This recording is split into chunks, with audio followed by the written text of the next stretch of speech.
kungiyar je mun daɗe muna fafatawa da ita. Fatan da zan yi da addu'a da zan yi Allah ya taimake mu, Allah ya ba mu sa'a, Allah ya sa mu ci gaba.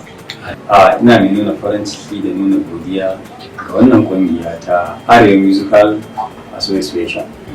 Wannan kungiya ta taka rawar gani. Babu abin da za mu ce da wannan kungiya illa mu ce Allah ya saka da alheri. Na samu daman halittar wannan zama game da wannan kungiya Hausa Musical Association. Arewa Musical Association saboda ta tallafa ma ƙananan mawaƙa masu tasowa domin su kai matakin da ake so. Muna alfahari da wannan kungiyar kuma muna gode mata sosai bisa ƙoƙarin da take yi akan mawaƙa masu tasowa da kuma sauran al'umma wajen ci gaba da sauransu.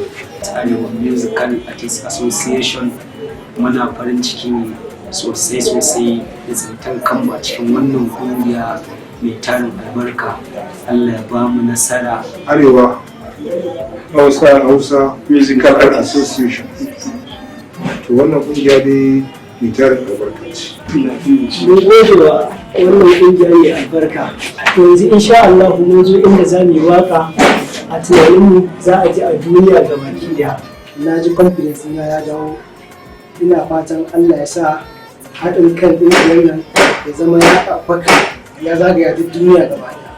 Allah ya ƙara ƙungiyar nan albarka. Wannan zaɓen da aka shirya an shirya ta ne saboda ɗan indosu ma misali gaba ɗaya a za a zauna tattauna abubuwa kuma a san juna.